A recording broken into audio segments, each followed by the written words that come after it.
I have been getting such a tremendous response to folks sending me their audio recordings, their voice memos, or as you like to say, voicemail. Voicemail made a heck of a lot of sense when you said that in yesterday's podcast, because I think that made people like, oh, I can do that. And so in case you don't know what we're talking about, is that we are loving getting your questions. And we're just going to start using them. Today's the first day we're using them. And so what you can do is you can send us your question in a voice memo, and you want to send that to podcasts with an S, podcasts@komando.com. So, Andrew, are you ready for our very first one? This is it. This is the inaugural. I know. Okay, let's listen. Hey, Kim. This is David from Agora Hills, California. I love your show so much. I've told a lot of my friends, and they all listen, and we enjoy talking about it. And with that, I should be getting the iPhone 16 that you are giving away. But besides that, I've got a quick question for you. I have an Authenticator app that I use, which generates random numbers when you need it. If my phone ever gets lost or stolen, how do I get that Authenticator app back with my numbers that I need to open up certain websites? Okay, great question. Do you know what an Authenticator app is, Andrew? Yes, I've used one before. Okay, explain it to everybody. It's a two-factor authentication, but instead of getting a text message or an email, a number is generated by third-party, normally a third-party app, that then confirms your identity for whatever you're trying to access that with that number. And it's safer because if you're using 2FA, right, then somebody could SIM swap your phone and then get all your 2FA codes and then break into all of your bank accounts, steal all your money and your children, and it would be awful. They're going to steal my children? Okay, well, not the children. Okay. I was trying to incite some panic so that, people would be like, oh, I better listen up. Now, I'm not trying to poo-poo on your parade here, but if they SIM swap my phone and they cloned my phone, wouldn't they have my Authenticator app as well? Correct. Okay. Correct. So what we want to do is to make sure that David in Agora Hills, thank you, David, you're so sweet, and we love you for listening. And I'm sorry I can't give you the iPhone 16 just because you sucked up, little buttercup, but you can enter to win at winfromkim.com. Is that what you always want to do, just in case your phone does get lost or stolen or whatever, is that you go into Find My Device on Android, Find My on iOS. And then if you can do this, you can lock your phone remotely. Okay. And so you can go into iCloud and do that, or on the desktop computer. So you can lock it remotely, and that will prevent any thief from getting access to your phone. You can also erase everything on your phone remotely too. But here's the deal, is that you kind of need to set this up beforehand. So it's not like, oh, my phone was stolen. I wonder if I can erase everything. No, you need to set up beforehand. And so we have all the steps over at komando.com. You can also contact your carrier and tell them my phone got ripped off, and then they're going to go ahead and shut down any ability to send text messages. But he may be using Google Authenticator app, which is great. But there are some other authenticator apps, like, for example, there's one called Authy, A-U-T-H-Y, another one called Microsoft Authenticator. I don't know if you've heard of that company. It's kind of been around for a while. Microsoft. Not hard soft. Not familiar with it. Microsoft. There's always that joke's been going around about Bill Gates, of why he named it Microsoft, but we won't go there. But with Authy and Microsoft Authenticator is that you can have backup codes across multiple devices, just to throw it out there. But I use Google Authenticator. So the bottom line here is that you want to be tech smart, and you want to set up your phone ahead of time, so just in case it gets lost or stolen, you don't have to worry about anything. Now, did you just feel that, Andrew? Did that move you? I mean, like this whole complete transference of my intellect right through to you. Did you feel that? Oh, yeah. I mean, I was just talking to someone on the street, and they were like, hey, when are you guys going to bring up the topic of authenticators on the podcast? And I'm like, oh, just hold on. Wait for today. We're gonna question, request answered. Today is the day. See, and here, or was that look on your face when I was talking about this was Were you like having indigestion or were you really into it? I was listening. I was seeing if there was Okay. any gaps that I was missing in the things I'm doing for security. Okay, well, see, that's important. And on that happy note, welcome. It's Kim Commando today. It's your fun podcast about everything digital. I'm, of course, Kim Commando, your digital goddess. I've been doing this for just a few years, overnight success, you might say. I thought I recognized you. You are Kim yeah. Commando. Yeah, I've been doing this for just a little bit. It was funny, I was playing dominoes last night at the yacht club because we're having this big dominoes tournament. And this guy comes up to me and he said, Kim, I was listening to your show for so many years and I would go to work on Saturday mornings, but I don't listen to the show anymore because I don't go to work on Saturday mornings anymore. I'm like, okay, well, you can get the podcast. He's like, oh, it's a podcast? I said, yeah. I said, you can sign up for my free newsletter. And he said, yeah. And I said, at getkim.com. And he said, do you have a YouTube channel? I said, as a matter of fact, I do. YouTube.com/Kim Commando. And then Barry looks at me and he goes, it's the ABCs. The ABCs. Always be closing? You know what? Always be closing. Always be closing. Are you good at All dominoes? Right, I kicked her butt. You did? Yeah. Yes. It's this thing. You play dominoes. It's a club thing. And But you said it was a tournament? Yeah, it's a tournament. So you move on to the next round now? I already moved up to 2 rounds. Oh, wow. And and so Barry's like, so are you going to come back? Like if you get to the next round to Santa Barbara? I'm like, absolutely. I mean, Don't you know how competitive I am? of course. Yes, of course. And they have their own rules. It's not like where you just play dominoes. They have like their own set of rules, a little bit different. Okay. And so it took me a while. And my friend Joe told me like there's a different strategy. And so what you want to do is you want to have a glass that looks like you're drinking something because your competitor thinks like you're drinking wine or something. Right. But really what you have in there is like water. Oh. Or so yeah. So as soon as I knew that I was going to kick her butt, I was like, give me a glass of wine over here. It's game over. I'm going to start drinking. Celebrate early. It is game over. So what do you got for us? The next big car company may be a cell phone company. What? Yes, and the CEO of Ford is proving that point. Oh, Ford.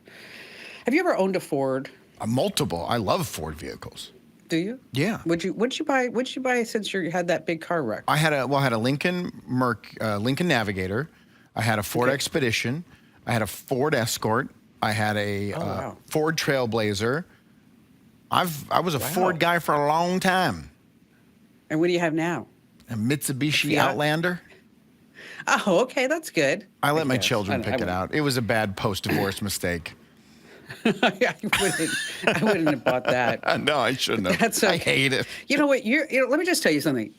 You're not making a lot of good decisions lately. No. I mean, maybe we shouldn't talk about this on the podcast. But, Okay.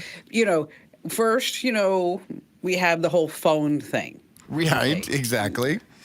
Okay, so you think like, I'm going to go save some money and I'm going to buy the Samsung Costco and they have this great return policy. And if I don't like it, then they're just going to take it back. No questions asked because I'm Andrew and they love me. To be fair, there were no questions asked, just multiple layers of paperwork that I had to do. They didn't ask me any questions except for, are you willing to stay here for the next 7 hours to do all this paperwork? Okay, and so now we have a car. Well, this car is like 3 years old now because I got it when I got a divorce. But I let my children pick out what we drive, and I absolutely hate it. Okay, well, we're not going to do that again. No, never. I will help you pick out the car. Oh, really? Yes. I don't know if will we're in help the you do same budget when it comes to automobiles of what you'll pick out. So you know what? Barry doesn't listen to the pod, so I can talk about this. Ian sent me this thing. He's like, we should get Dad this for Christmas. Okay. It's on some Chinese website. Okay. Okay. It's a G-Wagon. All right. Now, a G-Wagon from Mercedes, is probably about 175, 200 grand. Right. Okay. And then when you start adding all the options and stuff, it creeps up a little bit more than that. And it's over 6,500 pounds, so you can take it off your taxes because it's a big vehicle. I mean, it's got some other things to it, but it's still pretty penny to get it out the door. So this Chinese website is selling a G-Wagon for $1,800. Is it actually just a red wagon with a G painted in the middle of it? It looks like a G-Wagon. It's about half the size of a real G-Wagon. It has, it's electric motor, doesn't have, 4x4 and all this other great stuff, spare tire in the back. But it looks just like a G-Wagon. It has the Mercedes logo right in the front and in the back, everywhere you might see it. And like I said, it's like $1,500, $1,600 or something like that. And so Ian's like, we should totally get Dad that as a prank. That we got. This is what you do when you give it to him, though. You have it parked in the distance, so that when you have him cover his eyes, from the distance, it's going to look like he has a new G-Wagon. And then as he gets closer and closer and closer, he realizes it's getting cheaper and cheaper and cheaper. It's more like a golf cart. I was going to say, that's what it looks like. Sounds like a golf cart. Yeah, it's about the size of a golf cart, but it has, all the doors and the top, and so it's not like a golf cart where it's all open. Right. So, so then I started scrolling around on this Chinese vehicle website. There are some really funny things that you could get. We could get him like a delivery truck for $200. He would love that. You think that's a prank, though? He would absolutely love that. I know. He'd be sitting there going down, kind of like, eee. He'd become a DoorDash deliverer the next day. Oh, man. Hey, on that happy note, welcome to the show, as we said. And don't forget that you can also, come on, Andrew, comment, share, subscribe. We're creeping closer. Do all the above. We're at 97,200 subscribers on the YouTube channel. That means we are just less than 3,000 away from 100,000. And if you could help us out, if you haven't subscribed and you're watching this, that doesn't make any sense. I mean, I'm on YouTube all the time. Everybody I watch, I subscribe to. Why? Because when they post new videos, I get a notification. When they post a new short, I get a notification. We go live every Monday, Wednesday, and Friday. Don't you want to know when we go live? Yes, you do. Yes. So please subscribe. Yeah. Yes. Have you pitched this to your folks on Facebook and Insta? Tell them to come subscribe. No, it's a good idea. Yeah, I'll put up a link. Why haven't you done it yet? Are you embarrassed? First of all, that was very dramatic. You got super serious there. It's a Friday. I never thought. I mean, I post pictures of when we're about to go live on Facebook and social media. But you're right. I should just put up a link and say, hey. Okay. I've got 4,000 followers. That's all we need to get over the top. Right. If every one of you does it, we're done. Are we going to keep pitching for subscribers after we hit the 100,000? Because the next plaque you get. Break. Okay. Because the next plaque you get from YouTube is at 1 million. Oh, well, no, we definitely need to give him a break for a while. A little bit. You don't want to be that annoying person. No, I watch a podcast that has tens of millions of subscribers, and they just throw it in at the end. They're like, "Oh, and if you could subscribe, thanks." I'm like, "Yeah, you can do that. You can do that when you have all those subscribers." Yeah, I tell you what. So if you're listening or watching, you're tired of us talking about subscribe to the YouTube channel. I will assure you that once we get over 100,000, at least for a while, we will only pitch it once at the end. Yes. Okay? So if you want to do yourself a favor, just go ahead and do that. Hit youtube.com/Kim Commando. All right, here are some things that we need to know that are happening in the tech world. I wrote about this in our free newsletter called The Current, which, by the way, we have gained 51,000 new subscribers over the last couple of weeks. It's insane. That's phenomenal. It is really starting to take off. It really is. And I had a lot of people comment, is this really going to happen? So right now we have cars, and then I wrote about how generative AI is coming to our cars. And so Mercedes and a Chinese car company, they've done a deal with Qualcomm to bring these chips inside of our cars. And once these chips were inside of our cars, starting, they say, maybe next year, this whole onboard entertainment, ask Mercedes, ask Mitsubishi, Ford, whatever it may be, is that it's going to be like gone on steroids to like the next level. So like, for example, let's say you get inside your car. Okay. Here's what's going to happen with this generative AI. It's going to say, welcome, Andrew. You get in the car, and then it's going to adjust the car. If it's hot out, it's going to put it to your perfect temperature on the inside, or it's cold. Do the steering wheel, put on your favorite station, set the lights for you, give you a morning news brief, and then if you order a cup of coffee for a pickup from Starbucks, when you sit in the car, it's going to place that order for you and pay for it. So this way you can just drive through. Okay. If you and I are in the car together, not that that would ever happen, that, I'm kidding,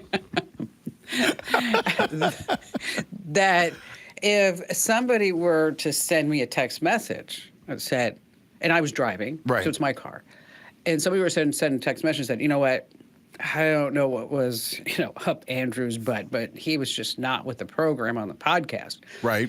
Is that AI would know not to read that text message aloud because it would know that you were in the car because of your phone. So it's going to say, okay, we're not going to do it. So there would be context to that. So far, all of these are really positive things. They sound really cool. Yes. If you take a road trip across the border and the car signs, the signs that you see on the streets will automatically be on a heads-up display showing you those signs in English. That's cool. Okay. And you could actually ask your car to have a conversation with a local who comes over and says, I think you were speeding, in whatever language that was. And you would say to the car, tell him I was not. That was not me. Okay. You will not. I'm waiting for the shoe to drop. Where's the negative? What's the bad side? AI will detect signs of fatigue or stress. And so if it's stress, it's going to put down the lights, put on certain music, and also put out a scent so that inside the car that you can feel that Zen moment. And as you sat in that car, it also sensed if you have gained a few pounds. And so it will say to you, are you sure you need that Krispy Kreme donut with your coffee? I think we need to go to the gym instead. So, like you said, what's the downside? The downside is all this data tracking. That's really what it is. And with the data tracking comes advertising. And so that recommendation around 12 o'clock will say, your favorite burger joint is around the corner. If you go right now, you're going to get free fries and a drink with your order. As you're driving down the road, could you imagine a digital billboard changing to say, you won big at the casino last weekend. Ho, ho, ho. Why don't you go right now? Because there's a pot of gold waiting for you. So it comes all this data that is going to be fed to you and then also sucked in about you. Is there going to be a kill switch? Can I turn it off if I don't want it? No. I didn't think so. No, but the manufacturers also have some upsells that I didn't mention. So let's say you are in Montana and you're sitting there and you get in the car and you're like, and they puts the heat on for you, but you still have like that chill to your bone. You know what I'm talking about. And then the car will say, you know what, you seem a little cold as you're sitting here. If you want, I can enable the heated steering wheel and the heated seats for just $19.95 a month. Oh my gosh. Yes. Upsold in our own cars.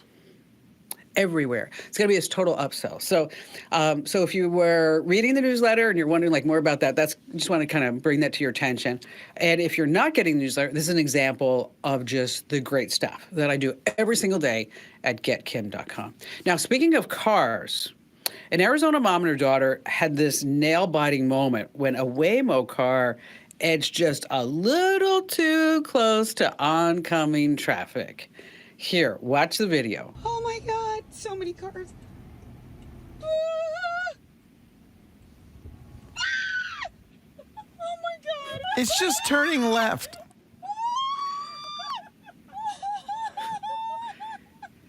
There's cars oh my coming God, towards them. So many cars. Okay.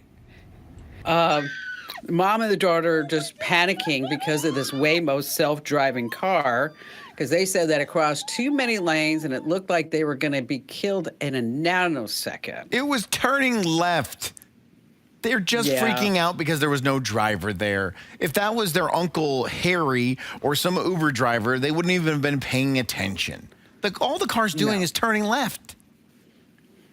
But there was no control button, right? There was no control button. And all that stuff with the AI that I spoke about, that's going to put self-driving cars like on a whole nother level.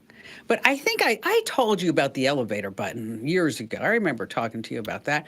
That they in the 1800s in New York City, they had trouble people getting in the elevators. We were like, "Oh no, I'm gonna die! I'm gonna die in the elevator." Then some bright guy said, it was probably a woman, said, "What if we put a big red button in there? That's a stop button." And then suddenly, like, oh, so there's no elevator operator, but there's a big red button.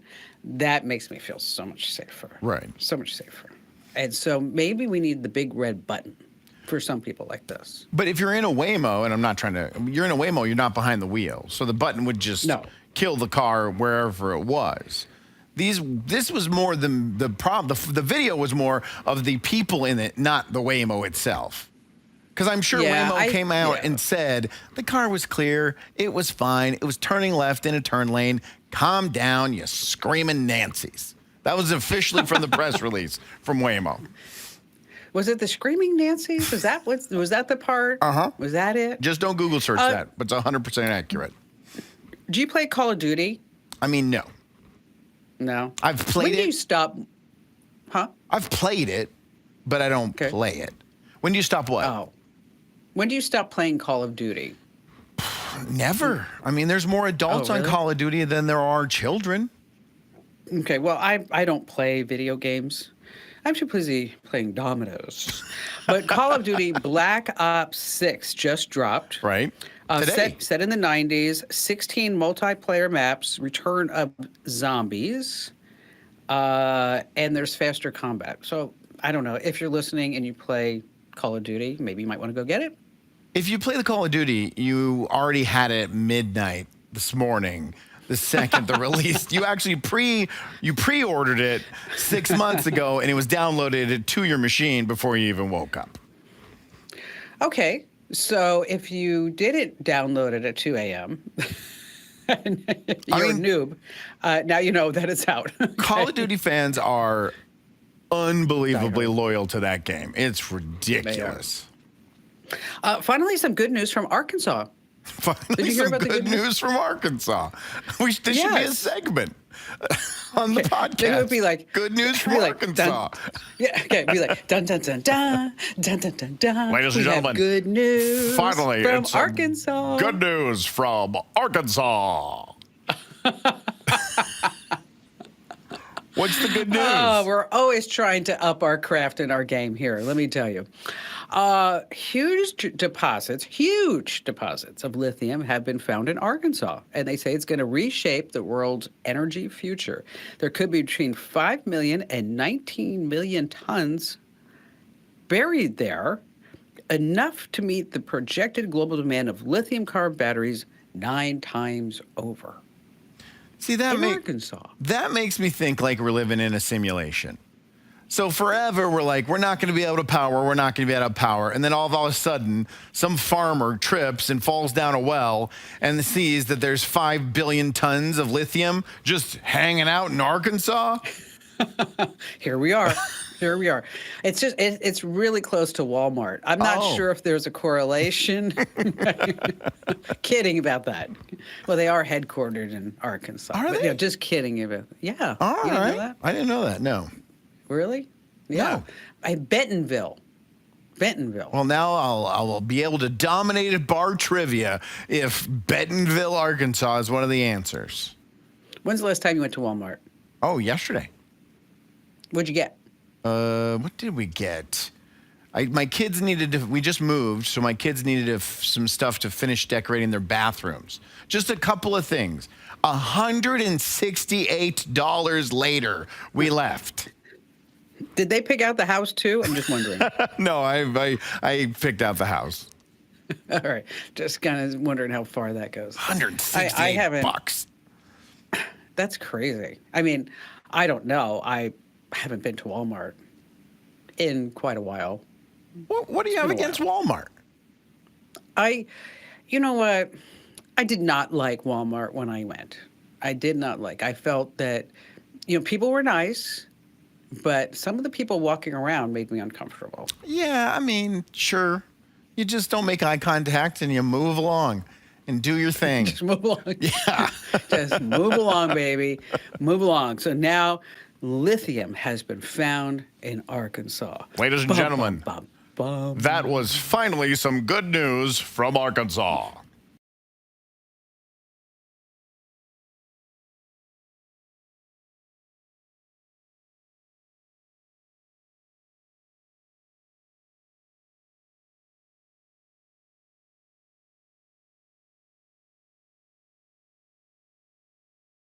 Hey, it's Kim Commando today. If you have not already, make sure that you enter to win that brand new iPhone 16 Pro because Drew at the top is not eligible to win because, well, no, he is eligible to win because he's not employed here. You're not eligible to win. You're not, Andrew. No. But he is. And anybody else who's listening, if you're not an employee of the show, and all you have to do is go to winfromkim.com. Once again, that's winfromkim.com. It's a brand new iPhone 16 Pro with Apple Intelligence baked in that, let me tell you, is working phenomenally. It's working so good. It is amazing. It is so great. Like right before I came on the air, I said, hey, SIRI, send a text to Ian, my son. And I said, just want to remind you, I need to know about those domain names, blah, blah, blah, blah, blah. And then it came back and it said, do you want to send it or change it? And I said, send it. And then it just sat there.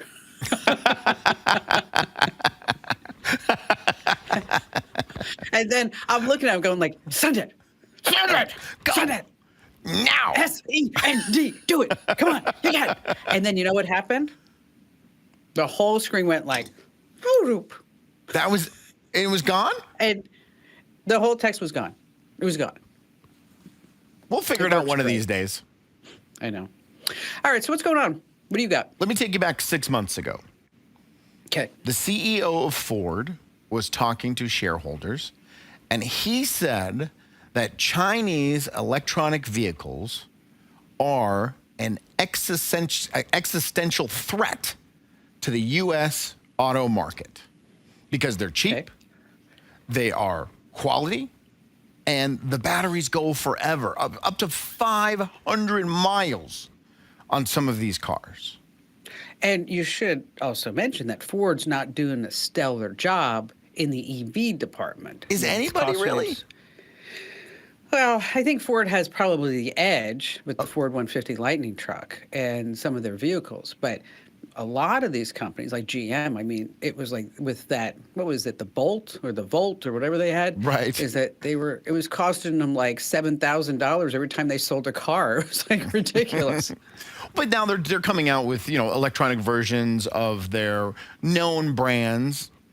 Like you said, the Ford F-150 has a full electronic version, which the only person I know who had one sold it within 10 months of having it because they're a truck driver. They drive truck for truck reasons, and an electronic truck doesn't do a lot of truck reasoning things, if that makes sense.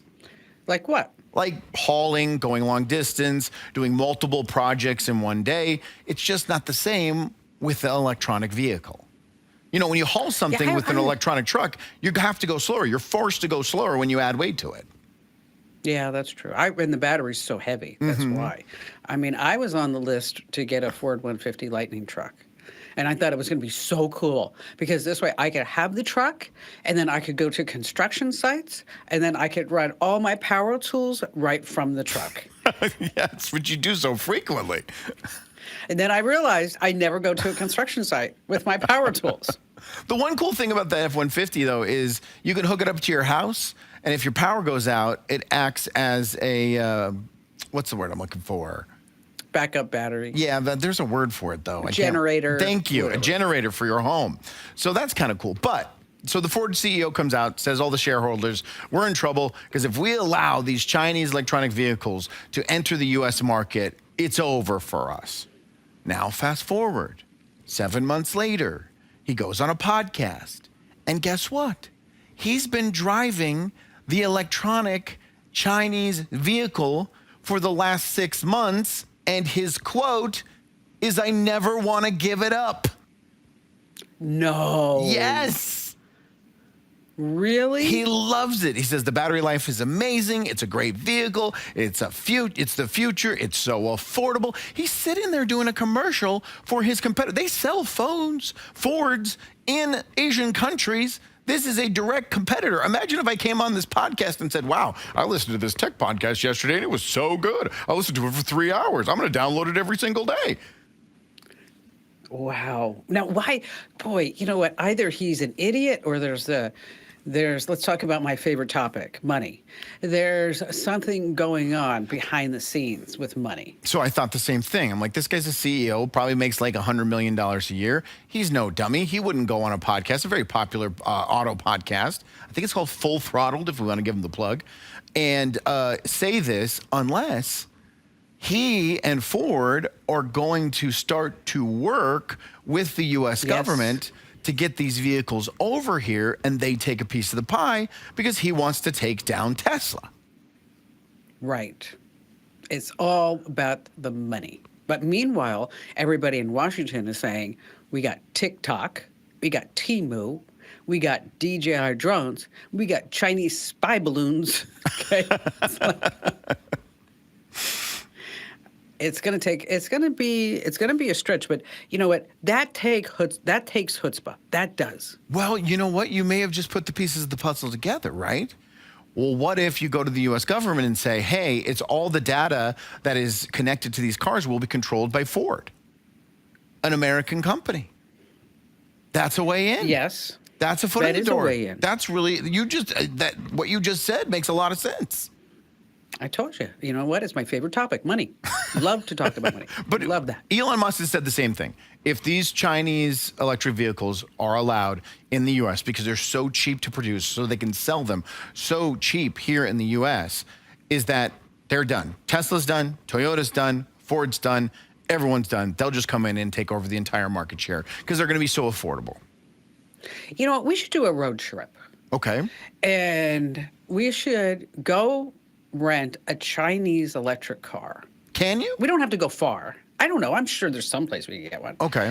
And we don't have to go far because, I don't have that type of attention span for like a big road trip. So we could go like from here to, I don't know, Peoria? Yeah, Scottsdale, same thing. 40 minutes round trip.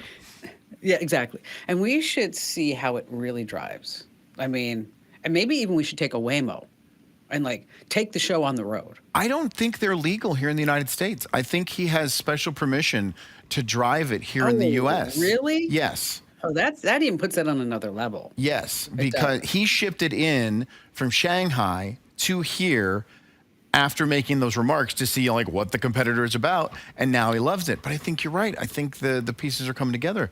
This Ford is going to partner with them to get them here in the U.S. And then we can control everything. And then the government gets all the data on everybody. But we're safe because it's an American company at the helm. Yeah, I guess. I mean, that's the optic. That's the argument. Okay. I'm going to be looking at the Ford stock just to see what's going on. But let me tell you, you don't want to trust me for stock advice. I am still holding on to hope that GoPro is going to be doing something big someday. Hey, someday. If anything, you're proving you're loyal. That's true. I am very loyal. I am very loyal. Oh, my gosh. That is crazy.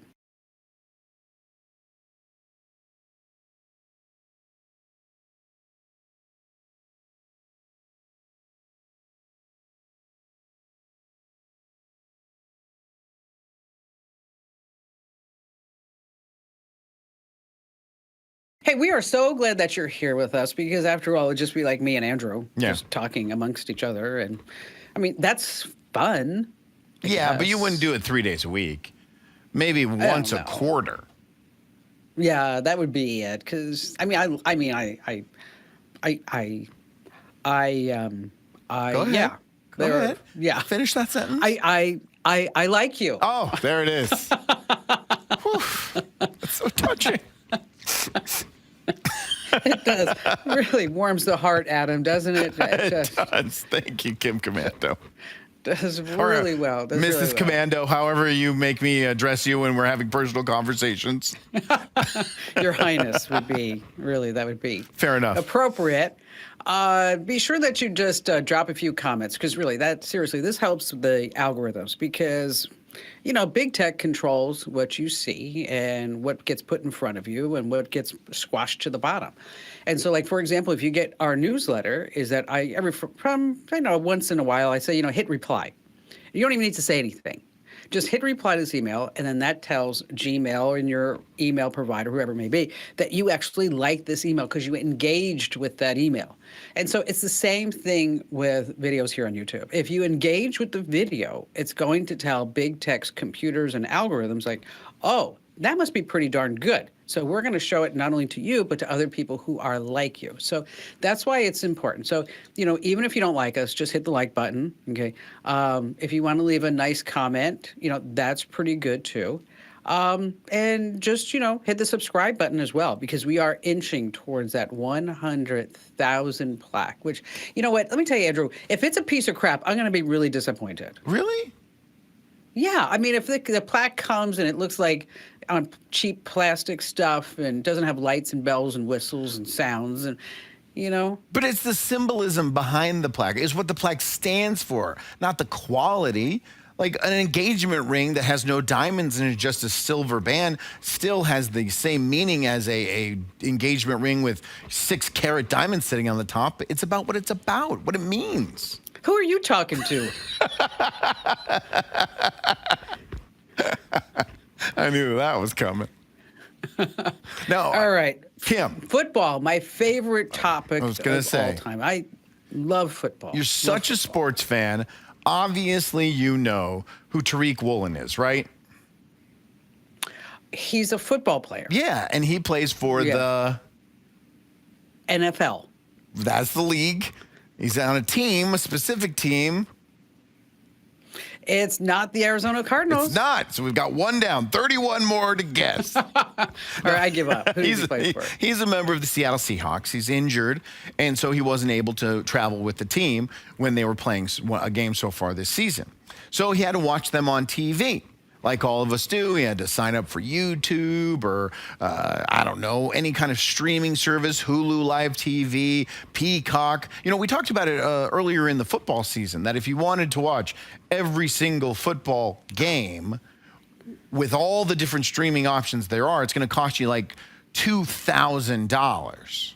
Yeah, some crazy number like that. And every single game. He's an NFL player. He makes good money. He makes about $1 million a year. He got a $331,000 signing bonus when he signed his contract a couple years ago. So he's got some cash. So you'd think he would get the direct Sunday ticket on YouTube, sign up $400 a year. Well, he posted a picture of him celebrating with his team, and in the corner, everyone saw that he was watching the game on an illegal stream. No. Yes. Now, do you want me to tell you the name of the stream? Sad. Should I say it out loud or no? No, don't say it. Okay. So he was watching the game on a legal stream. He was in Seattle, so it literally was available on free TV over the rabbit ears antenna, but it's so much easier just to open up a browser, go to your illegal streaming site, and watch the game. 100%. It sure is. I mean, just fire that up. That makes me so sad, as I said. Why? Because, he's using an illegal stream to watch his buddies when he could have paid $5 or $10, and it's not like he's, scraping by. Right. So that proves that it's not about the money, it's about the ease of use. Yeah, for some people, maybe it's about the money for him. I mean, who knows? I mean, maybe he was busted before he got this, and so he's still living by that creed of, I can't spend money. I did that for a long time because when I started the company, it was really rough the first couple of years. I mean, rough. Like, I was living on ramen noodles and, like, cheap yogurt and apple juice. I mean, it was pretty bad. And I noticed, like, after we started making money that I still was in that mindset of I need to make sure that I'm not going to go broke. I mean, I even not too long ago, I was in a meeting with all of our financial advisors, and finally Bob says, like in this Zoom call, he's like, Kim, what are you afraid of? What are you afraid of? And I said, I'm afraid of being 90 years old and having to go work at Walmart as a greeter. Okay. And they all laughed and they said, all of us assure you, you will never, ever be placed in that position. No, you're never going to be Okay. hired by Walmart after all the crap you've talked on this show about them. I agree. No, I would have to go to Target. But, but that was my first job. I worked at Target. So that was okay. Now, so, they but anyway, just to get back to the money thing real quick, people actually called him out in the comments on his post, and he said it's just because it's so easy. That's why he did it. Oh, is that what he said? Yes. Yeah. So whose fault is that? Whose fault is it? Well, you'd think it's the streamer's fault because, and we talked about this yesterday with how easy it is to sign up for something, but it's so hard to cancel it. You have to jump through all of these hoops when you're dealing with all these different platforms that no one even knows where to go to find things half the time. Well, we should probably talk about the downside of the illegal streaming services. Yeah. You could get a virus, malware, bad stuff on your network. Could. Don't you think it's almost guaranteed that malware is being put on your computer when you go to one of these sites? It depends what you have set up. Okay. It depends what you click on. It depends how you have your firewall. There's so many different variables. That's why I want to say could. I don't want to say would. Could, but I think it's a high probability. You are stealing. Is it likely that somebody from the feds can come knock on your door and say, we're going to fine you $3,000 because you watched a football game? Probably not. Even if you dime yourself out on social media? Yeah, maybe they might. Do you remember they would do that with Napster? Oh, yeah. Like, they would charge people like $3,000 a song, and they're like, you just got sued for like $8 million. Like the first person that got busted with the whole Napster thing was like some 12-year-old girl in like Tacoma, and they showed up and fined her like $25,000 for the 3 songs she downloaded. Yeah, and her parents were like, what are you doing in there? What are you doing in there? Yeah, so the illegal stream, that's funny though. That is. Now, were there any repercussions from like the team's owner or anything like that? The NFL says they're going to investigate, but they also put out there and said they are working day in and day out to get rid of all of these streaming websites because there's thousands of them, and when they shut 10 of them down, 25 more of them open up. They're all over the internet. And you're right, they're there. If you're getting something for free, I mean, you've always said this, if you're getting something for free, then you're the actual product. And be aware when you go on these sites. Like, I have a coworker who streams sports all the time on these illegal. I'm like, dude, you got to be careful because they're giving it to you for free for some reason, and that's probably to steal all your information. Yeah, or using your network, using your computer's resources, using your TV, whatever it may be. They're getting something from you. Right. We're just not sure what it is exactly. It's Kim Commando today, and we are so glad, as always, that you are joining us. And if you're getting the audio version of the podcast, you know what? Kudos to you. We also have another podcast called the Daily Tech Update. Now, the Daily Tech Update is something unique. It's one big news story per day. And then we also have the Digital Life Hack. Now, the Digital Life Hack is, like, for example, it's, well, I'll tell you what tomorrow's Digital Life Hack is. Now, if you are on the real estate websites, Realtor, Zillow, which one do you use? Redfin? Redfin. Which one do you use? Redfin? Yep. I mean, everybody has their preferences. I like Zillow just because I've probably been there for the longest. And so what I do is I have saved searches. And so the saved searches could be like in my neighborhood because I want to see what houses are coming up for sale. It could be, I also have saved searches on houses that I used to own because I'm always curious, like how much they've appreciated. But if you're looking for a home to buy, there is a certain phrase for you to always put into the search box that you want after you do the zip code. And that certain phrase, well, actually there's 2 phrases. One phrase is price to sell. So if you're looking for a home and you're looking for a deal, you want to see if put in all your parameters and then put in the search like price to sell in quotes. And then what Zillow says and Realtor says is that that comes back, and that could be a savings of up to maybe 38%. What? The average on a price. Yes. So you're talking like on an average house, it could be like 60, 70, $80,000. So again, price to sell. And then the other phrase is bargain. So price to sell and bargain. And then that's how you find out where the steals and deals may be inside your community. So that's an example of a digital life hack that I just passed along right to you once again, so that this way you can make money. And and by the way, if you're looking to sell your house accordingly, put those words in your listing. Even if it's not priced to sell, even if it's 35% above market price. My sister's trying to sell a house. She's trying to flip. I sent that to her today, and I said, just put price to sell on the listing. She like texted me back. She's like, but it's not. I'm like, yes, it is. So, it's all in the eye of the beholder. It's price to sell, all right. All right, let's switch gears just a little bit, and let's talk about data broker sites and people search sites.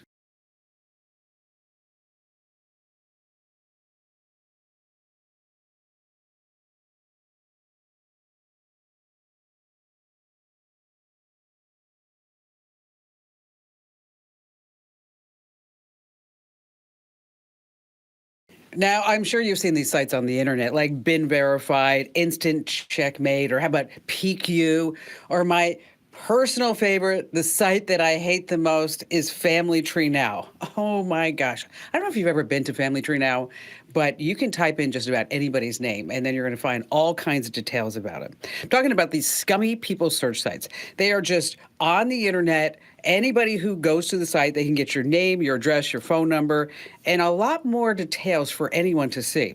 Now, if you haven't scrubbed your info off of these scummy sites, let me tell you, now is the time for you to do it, because these sites don't care who's actually looking you up. It could be a stalker, it could be a jealous ex, it could be a scammer, it could be a hacker, it could be somebody who you just randomly meet and they're like, let me figure out what more I can find out about this person. So where do these people search sites actually get all your information? And then what do they want it for, aside from making money? Yes, they're making money off of you. And joining us right now is Eve. Oh, I'm going to try your last name. Okay, are you ready for it? Let's go. Okay, let's go. Well, I'm getting up the gumption to do this. Juzenaite, maybe? Juzenaite, almost. Oh, okay, almost. We're just going to stick with Eve, okay? Because that one's really easy. It was in the Bible. It's just good to go. So, Eve, you're a product manager over at Incogni, a sponsor of our show. Let's talk about what's the biggest difference first between the data broker sites and the people search sites. So data broker sites are collecting information to sell it more for businesses. So they're less public, let's call it like that. And people search sites are more public, as you mentioned, for more individual use, for stalkers, for harassment, for scammers to find any information about you. And data brokers are just having contracts with businesses to sell your data to marketing companies, to risk assessment companies, or basically government if they ask them to do, and so on. And we're talking about a lot of records here, right? I mean, it's what was the national public data breach was, I don't know, 2.9 billion records. It's astounding the amount of information that's out there on all of us. Yeah, definitely. Internet is full of public information, and to be honest, we edited most of them by ourselves in all our social media profiles by purchasing anything online. So all the information is basically there to grabs for anybody to misuse it. So how do they collect all their information? I mean, you mentioned social media sites. Of course, anytime we download an app, we never read the terms and conditions. It just scrolls on and on. We're like, yes, I'm totally good with that. Things that we put on social media, as far as like not just what we post, but what we like, what we dislike, our comments. A lot of people don't realize that when we actually get in our car, we could be giving up data. We could be giving up data when we go to the doctor, because that could be sold then to insurance companies. There was a recent study. I don't know if you have ever seen this study, Eve, but where, we always think that Facebook is listening because it's like, you sit there and you talk about, like in your case, okay, you're coming to New York City from Lithuania. Okay. And you just have to mention that just briefly. Like, I can't wait to go to Central Park and see Rockefeller Center with all the Christmas decorations. And then suddenly up on your feed, you see everything that you were just briefly mentioned. But here in the United States, we have a company called Consumer Reports. And they actually found that Facebook is not listening. What they're doing is that they're buying data from 48,000 different sources so that they can get this whole profile about you. So they don't have to listen. They don't have to do that. They can just buy all the data. And I don't think a lot of people realize that. Yeah, for sure. All the companies like Meta, Google, they have they can collect all sorts of information, but also our phones. It's true that our iPhone is listening to us. So they have some privacy things in the iPhone itself that they definitely can hear us, and then the other companies can definitely purchase that information for sure. So, so let's say somebody gets an email from a people search site that says, oh, you're not a good person. We have found dirt on you. As a matter of fact, somebody left a scathing review about you. So you just have to click here to learn more. And you're like, who did that? Who has the nerve to do that? And of course you're going to click. So that's a strategy that they use, right? For sure, for sure. They don't have any ratings or anything on the people. They just want to collect more information from the person. And of course, they want them to subscribe or buy a report to check them out. And maybe if the report is incorrect, they will fix that information and then they will get up-to-date information on that person. So years ago, I was trying to figure out how to get myself out of all these people search sites. And I'll tell you, Eve, it is not easy. I mean, it's like you have to go into their terms and conditions, and then you have to find the opt-out form, and then you may have to send them a letter, a fax, a text message, include a copy of your driver's license. I mean, they don't make it easy for you to get out of their databases because that's how they make money. So how is Incogni doing this? Yeah, so we have a lot of automations done. So for a regular person, it's way harder to automate unless you're a developer or engineer. So we definitely have automations on those people search sites how we submit the request for them, and also automations how we do with data brokers as well. So we don't need to call them. We have automations in place to do this.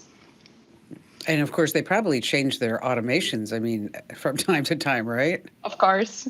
People search sites definitely, if they find out that somebody is having some automation in submitting the request, they change it. We monitor it, see it, get an alert, and then, of course, need to update our implementation as well.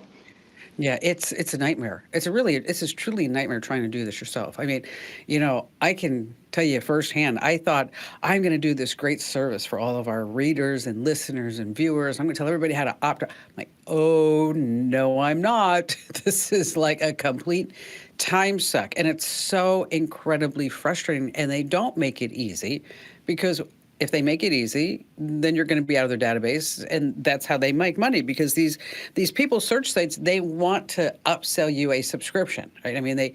They want you to do that. It's you look anybody up, and I always like where they have you type in somebody's name, and then it's like this so phony baloney status bar, like searching records, searching felony record, and it goes all across. You're like, oh come on, you're not. This is all just made so you sit there, and now you're committed.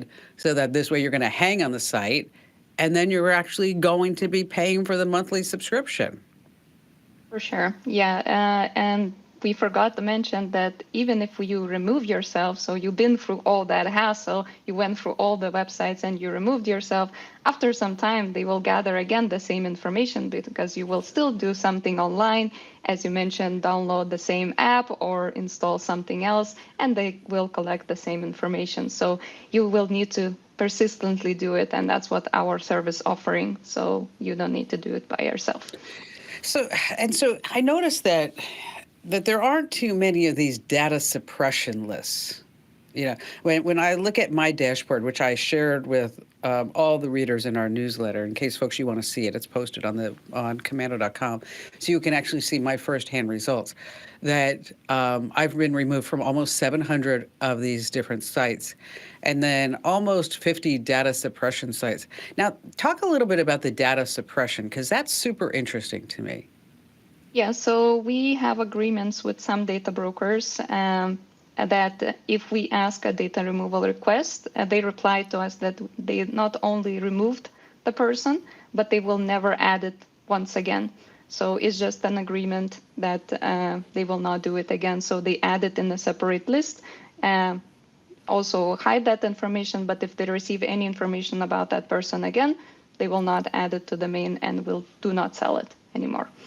And see, and that's the main benefit too, is that, of course, you know, you're going to get yourself out of these public people search sites. And so if somebody's just, you know, strolling by on the internet and decides to look you up for free, that they're not going to find your name, your age, all the addresses where you lived, probably your home telephone, and your cell phone. And if you still have a landline, that's all bundled in onto that.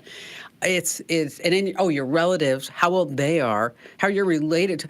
I mean, it just goes on and on. And I tell you, it gives me peace of mind to know that information is not on the internet. And what I really love, Eve, is that because my information is not so readily available, that, you know, gosh, I mean, here during the political season, so many people are getting inundated with text messages. I don't get any, you know, and I don't get robocalls.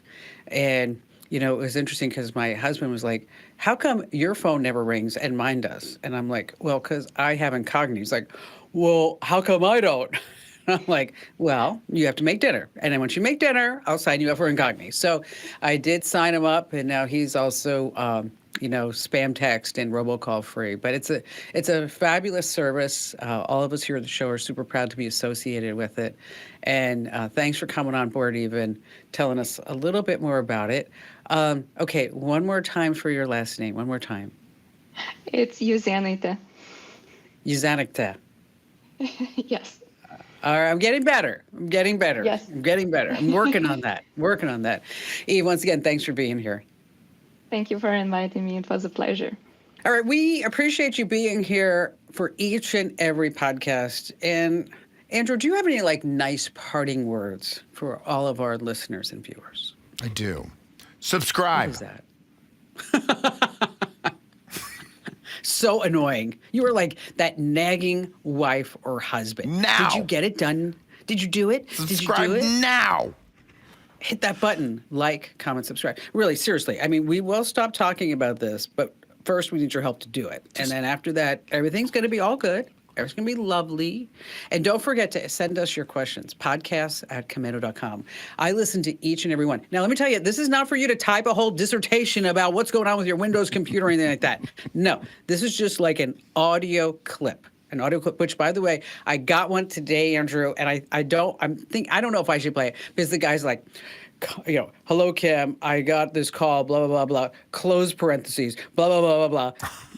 And open parentheses, and I'm like, okay, dude, you don't need to give out the punctuation. Is he doing it as a bit? Because the other guy that did it with if you got it today, he's probably doing it as a bit because we had the other one where the guy was legitimately reading out all his punctuation. Okay, you know what? All right, so I'm gonna pull him out for next week. So again, send us to podcasts with an S at commando.com, and we'll see you here next time.